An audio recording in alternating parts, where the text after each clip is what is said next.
지금보다 의학이 너무너무 발달되지 않은 그 시대에 모든 것이 다 그런 것은 아닙니다. 여러 종류 중에 한 종류인데 그 당시나 지금이나 병이 들어오는 과정 속에 귀신의 역사도 있는 것입니다. 근데 이 아버지의 아들은 귀신에 의해서 말하지도 못하고 잘 듣지도 못하는 치명적인 아픔을 당하게 되었습니다. 이로 인해서 정말 그 아들뿐만이 아니라 그 돌보고 있는 아버지의 삶도 송두리째 망가지고 말았습니다. 여러분 한번 17절을 다 같이 봉독하시도록 합니다. 무리 중에 하나가 대답하되 선생님, 말 못하게 하는 귀신 들린 내 아들을 선생님께 데려왔나이다. 아멘. 이 본문의 기록과 동일한 기록이지만은 구속사적인 다른 관점으로 기록한 누가복음에 보면 이 귀신 들린 아들은 외아들이었다고 기록되어 있습니다. 마태복음에는 이 귀신 들린 아들이 외아들인데 심한 간질병도 있었다고 기록하고 있습니다. 그로 인해서 이 아들도 상상을 초월한 고통을 당하지만 실제적으로는 의식이 정확한 아버지의 모든 삶이 망가지고 만 것입니다. 친구지간도 망가졌고요, 직장을 다닐 수 없으니 수입도 다 끝났고요, 동네에 나쁜 소문이 났으니 사람들 앞에 나가는 것도 두려워 솔직히 외상 후 스트레스, 강박관념으로 어쩔 줄 몰라 하는 이 아버지. 그러나 이 아버지가 아무것도 자신이 할 수 없는 그 시기에 예수님을 만나게 된 것입니다. 그리고 예수님이 누구인지 잘 모르기 때문에 여러분이 17절에 봉독했듯이 예수님을 구주 예수님이여 이렇게 고백도 못했습니다. 선생님, 선생님, 랍비, 선생님이여, 당신이 할 수 있다면 내 아들을 귀신에서 해방시켜 좀 주시지 않겠습니까? 예수님에 대해서 여러분처럼 유식하게 아시는 분이 아니었습니다.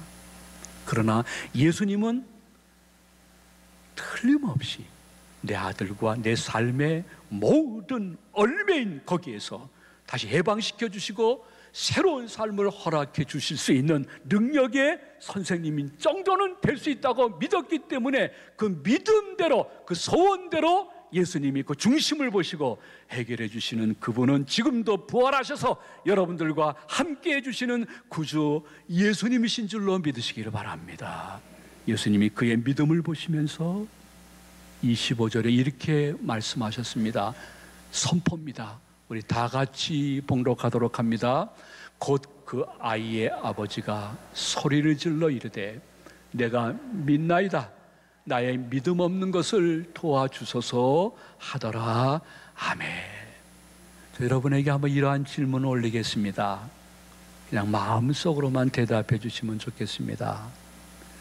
이분은 아무것도 할 수 없는 상황 속에서 예수님을 잘 모르지만은 선생님 하면서 기도하고 그분의 말씀을 기다렸습니다.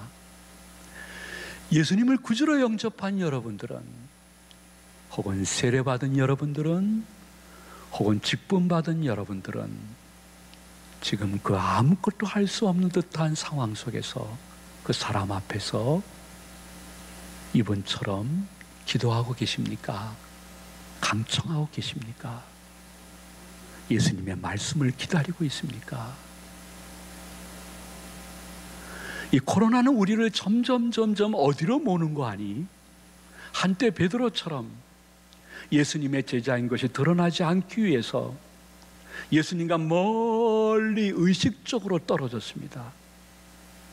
그리고 무리들 가운데 자신이 예수님의 제자가 아닌 것처럼 변색하고 있었던 한때의 베드로처럼 교회나 교인들에 대해서 부정적인 의식을 국민들이 갖고 있다고 6일 동안 세상에서 살면서 내가 기독교인이 아니고 내가 장로여, 집사여, 권사가 아닌 것을, 내가 성도가 아닌 것을 일부러 표현하고 있지는 않은지 모르겠습니다. 한때의 베드로 같은 모습이 있을지 모르겠습니다. 저는 여러분에게 이러한 말씀을 드립니다. 사랑하는 제 가족 여러분, 그 시청하시는 청취자 여러분, 이 코로나 기간에 우리는 믿음을 시험받고 있습니다. 예수님을 향한 믿음을 시험받고 있습니다.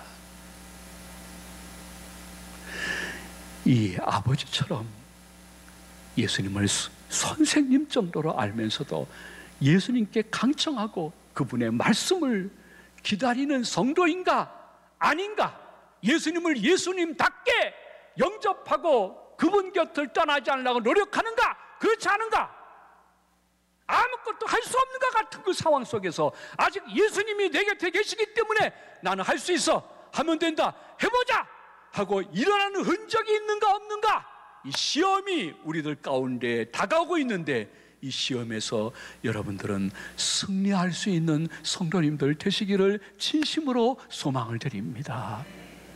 내 신앙의 정원에 잡초가 너무 많이 끼었습니까? 내 신앙의 정원에 잡초가 너무 많아서 이제는 뽑기가 싫습니까? 잡초가 도리어 익숙해져서 아침에 일어나 잔디보다 괜찮네 하고 계십니까?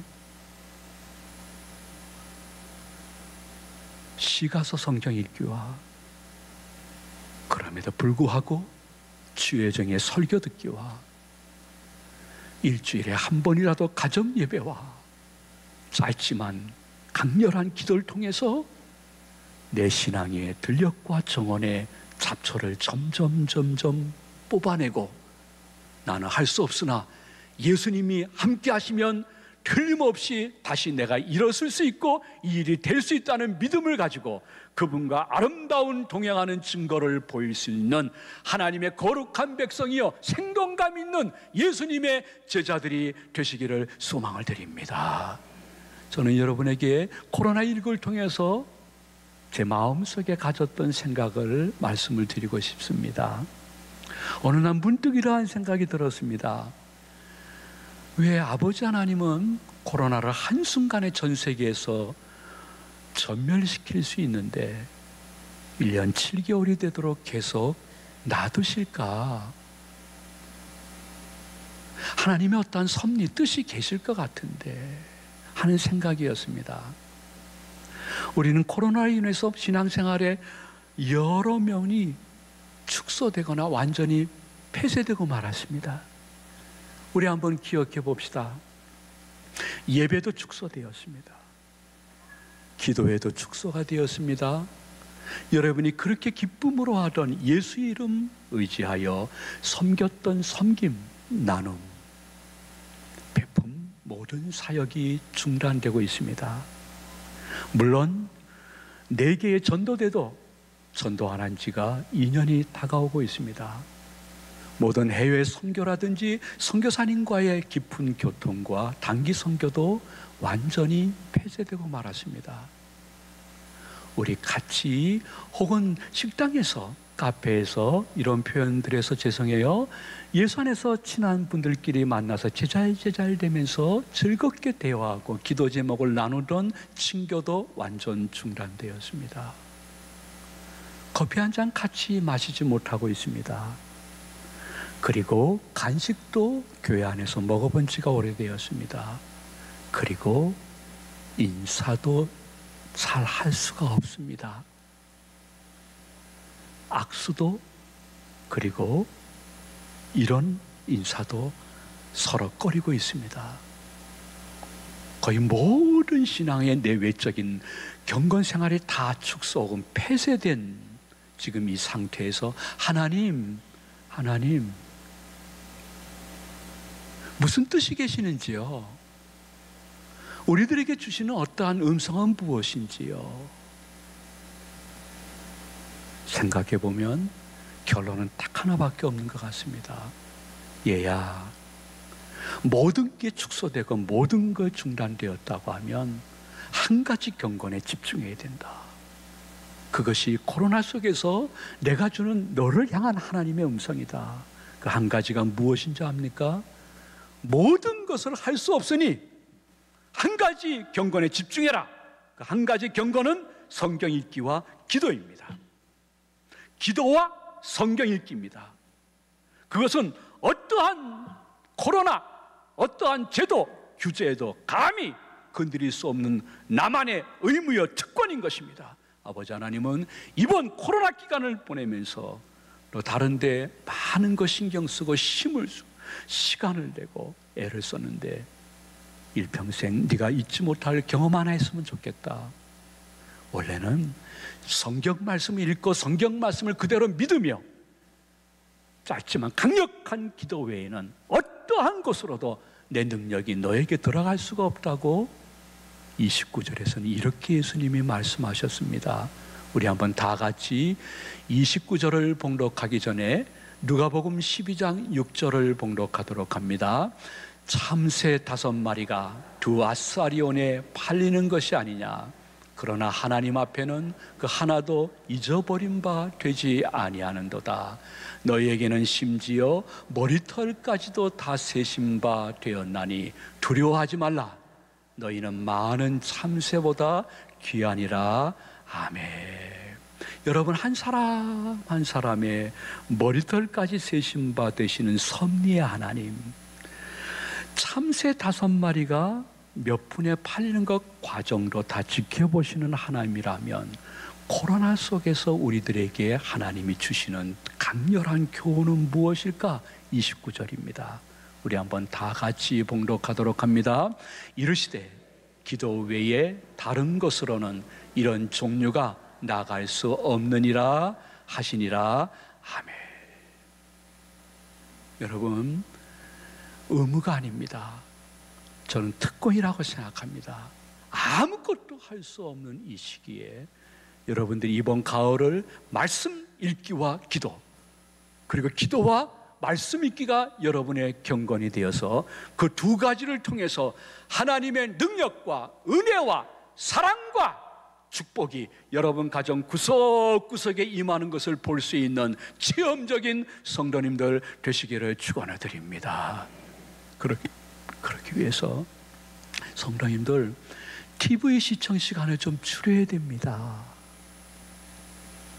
언제까지 재방송까지 넉넉히 앉아서 보시겠습니까? TV 볼 수 있는 그 시간에 조금이라도 아버지 하나님을 위해서 성별 띄워놓은 후에 시가서를 읽고 그 다음에 그 가운데 하나님이 내게 주시는 음성을 듣고 그 음성을 가지만 짧지만 강렬하게 기도하는 시간, 이 코로나 기간에 아버지 하나님이 여러분들에게 원하는 경건이요, 그걸 통해서 하나님이 각양의 은사와 은혜를 주실 것을 언약 약속하고 있는 것입니다. 넉넉히 텔레비만 보지 마시고 이번 한 주간은 여러분들이 시간을 떼어나 하나님께 바칠 수 있는 성별된 시간과 공간이 분명히 계시기를 예수님의 이름으로 축원을 드립니다. 우리 솔직해집시다. 인터넷 그리고 스마트폰을 우리는 아침에 일어나서 켜서 봅니다.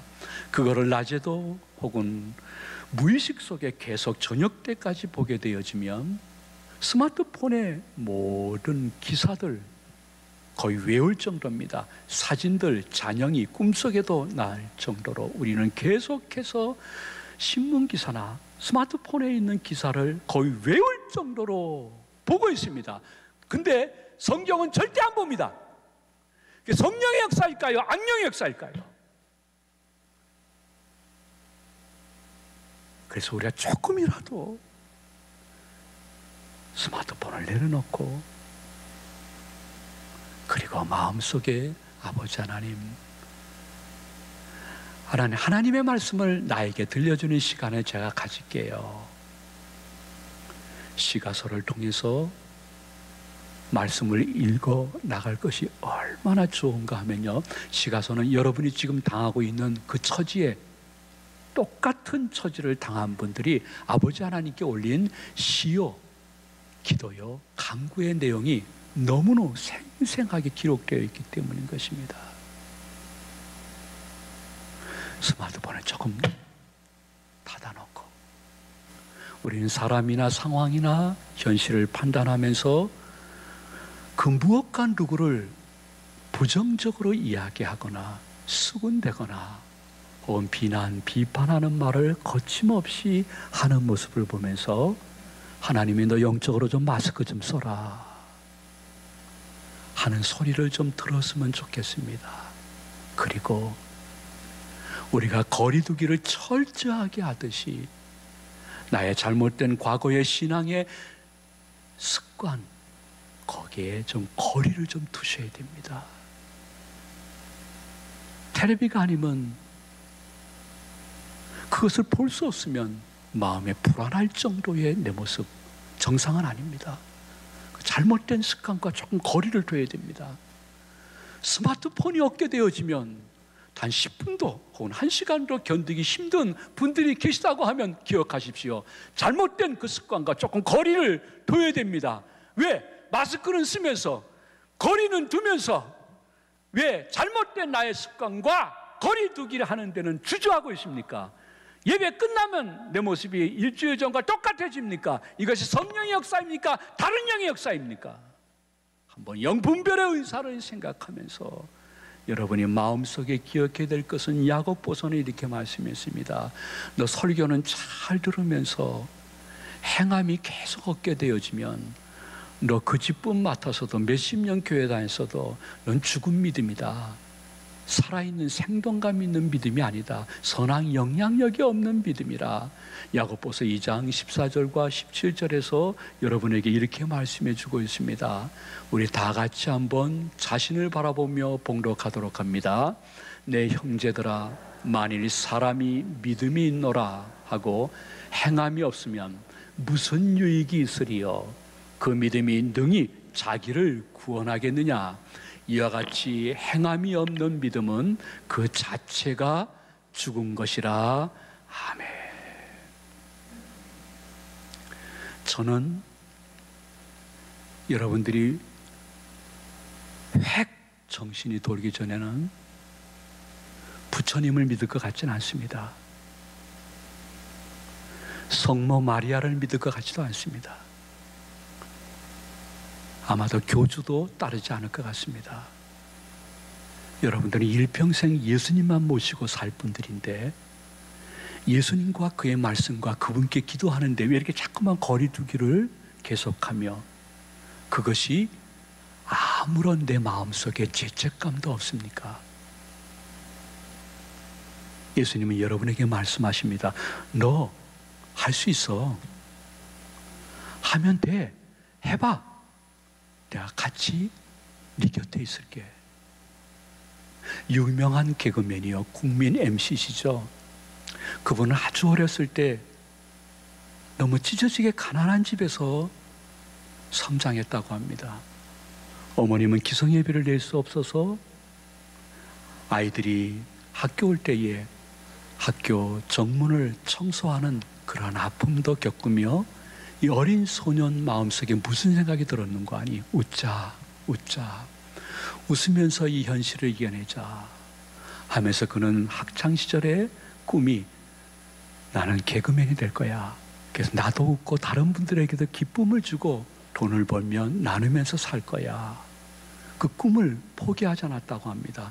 난 할 수 있어. 난 할 수 있어. 그러나 그에게는 개그맨으로서 활동할 수 있는 기회가 거의 없었고 기껏 밤무대에 어쩌다 한번 출연하게 되어지면 출연료도 받을 수가 없었다고 합니다. 작은 고기 한 덩어리 주면 그거 받고 나오면서 아, 내일은 뭐하지? 불러주는 사람이 없는데. 근데 그의 마음속에는 계속해서 꿈을 갖고 있었다고 합니다. 나는 할 수 있어. 나는 성공할 수 있어. 그래서 어려운 사람들과 나누면서 조용히 살 거야. 긴 세월이 지난 후에 그의 꿈은 이루어져 지금은 웬만한 사람은 다 아는 국민 MC 유재석 씨가 되었고 남몰래 많은 어려운 사람들과 나누면서 살고 있습니다. 나는 그 유재석 그분께서 기독교인이다 아니다 그걸 논하려고 말씀드리는 것이 아닙니다. 그분이 나는 할 수 있다. 나는 성공할 수 있어. 난 그럼 뭐 나누면서 살 거야. 이렇게 얘기한 것이 자기 최면이다, 아니면 예수님 믿고 그렇게 고백했다고 그것을 분석하려고 여러분들에게 말씀드리는 것은 아닙니다. 다만 한 가지뿐입니다. 아무것도 할 수 없는 최악의 상황 속에서라도 최선의 목표를 가지고 희망을 포기하지 않고 전진하는 사람에게 아버지 하나님은 분복을 허락하시고 선물을 허락하신다는 말씀을 드리고 싶은 것뿐입니다. 혹시 이 자리에 그러한 성도님 한 분이 계시다면 그 한 분을 위해서 제가 이 설교하는 것입니다. 혹시 이 자리나 영상을 보고 있는 분 중에 이제는 아무것도 할 수 없어, 나 도와주는 사람도 없어, 이렇게 살 필요 없어, 동물도 아니고 하고 죽음을 기억하고 있는 그 한 분을 위해서 제가 말씀을 드리는 것입니다. 최악의 상황 속에서 최선의 목표를 가지고 희망을 포기하지 않으면 예수님이 곁에서 도와주고 앞서가시며 다시 일어날 수 있도록 역사해 주실 것입니다. 하나님의 말씀을 마칩니다. 사랑하는 제 가정 여러분, 여러분을 사랑하시는 예수님이 여러분들에게 말씀하십니다. 얘들아, 네 인생길에 최고의 절친이 나야. 좀 잘 활용해봐, 나를. 나는 네 문 밖에서 기다리는 사람, 구주이거든. 말씀하십니다. 절친은 누구일까요? 절친은 최소한도 두 가지가 있어야 됩니다. 제일 먼저는 나를 알고 있지만은 동시에 나를 많이 사랑해 주는 사람이 절친입니다. 또 하나 절친의 기준이 있다면 나에 대해서 다른 사람에게 잘 설명도 해주지만은 동시에 나의 마음과 삶을 치유해 주는데 희생적으로 가까이 있는 분이 절친일 것입니다. 여러분, 인생 살면서 많은 친구가 계시겠지만은 진짜 절친, 나를 나보다 더 사랑해 주시고 나의 마음과 삶과 내 가정을 치유하기 위해서 늘 내 곁에 계시기를 원하시는 예수 그리스도는 유일무이한 절친이요, 이 세상뿐만이 아니라 내세 천국 가서도 절친으로 영원히 우리와 함께 하실 것을 약속하고 있는데 내가 이것을 믿느냐? 예수님이 질문하고 계시는 것입니다. 여러분이 만약에 예수님을 그 누구보다 이 시간 절친으로 여러분의 마음과 삶 속에 화끈하게 모시게 되어지면 예수님은 그 귀신 들린 아들을 향해서 자비를 베푸시듯이 여러분들에게도 이런 자비를 베푸실 것입니다. 왜냐하면 하나님의 말씀이기 때문인 것입니다. 우리 한번 다 같이 25절을 봉독하도록 합니다. 예수께서 무리가 달려와 모이는 것을 보시고 그 더러운 귀신을 꾸짖어 이르시되 말 못하고 못 듣는 귀신아, 내가 네게 명하노니 그 아이에게서 나오고 다시 들어가지 말라 하시니 아멘. 여러분이 지금 너무 힘든 그 상황 속에서라도, 그 사람 앞에서라도, 혹은 이건 틀림없이 귀신의 역사야 하는 그 역사 속에서라도 예수 그리스도를 삶의 절친으로 정확하게 화끈하게 모시는 그 순간 부활하신 예수님의 영은 여러분들을 괴롭히는 그 모든 상황과 사람과 귀신을 꾸짖을 수 있는 능력의 구주인 것입니다. 그 모든 상황과 그 사람과 그 귀신을 향하여 명령하셔서 나와라! 다시 그 사람에게 들어가지 말라! 하고 평강을 주시는 분이 우리 구주 예수 그리스도인 줄로 믿으시는 분은 아멘 하시기 바랍니다. 그 예수님은 그렇게 하실 뿐만이 아니라 정말 예수님을 진정한 절친으로 모셔서 다시 일주일을 살라고 하는 성도들에게 그 넘어진 그곳에서 손을 내밀어 붙잡아 그리고 일으켜 주시는 분이라고 27절에서 생생하게 이렇게 말씀하고 있습니다. 우리 다 같이 27절을 봉독하도록 합니다. 예수께서 그 손을 잡아 일으키시니 이에 일어서니라. 아멘. 여러분에게 말씀 올립니다. 여러분을 위해서 그 누군가, 그 무엇인가 혹은 귀신을 꾸짖어 주실 분이 여러분 곁에 누가 계십니까? 나를 괴롭히는 사람에게 명령하실 분, 그리고 물러가라, 다시는 들어오지 말라 하실 분이 여러분 곁에 누구십니까? 계십니까? 어떤 분이 계십니까? 여러분이 너무너무 힘들어서 더 이상은 어찌할 수 없어서 넘어져 쓰러져 죽음을 생각하는 그 지경에 들어갔을 때 부르면 내 손을 붙잡아 일으켜서 다시 삶을 영위할 수 있도록 도와주실 절친이 여러분 곁에 누구입니까?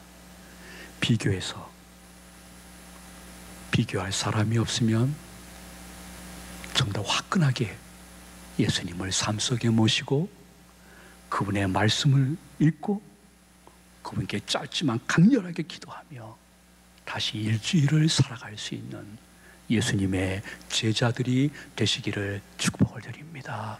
그래서 이번 한 주간은 이렇게 했으면 좋겠습니다. 여러분, 예배드리고 설교 듣고 자기 소리가 더 커지지 말고 자기 성찰하며 한 주간 보냈으면 좋겠습니다. 다른 사람이 아니라 내 자신을 성찰. 그래, 이번 한 주간은 말씀 읽기와 기도와 말씀. 그래서 이번 한 주간은 기도로 하루가 시작되어지고 시가서 읽기로 하루가 진행되어지고 감사로 하루가 마감되어져 그분과 더 깊게 교제하고 절친 예수 그리스도와 동행하는 기쁨을 생동감 있게 느낄 수 있는 우리 모든 제 가족들과 우리 시청자님들 되시기를 예수 그리스도의 이름으로 축원을 드립니다.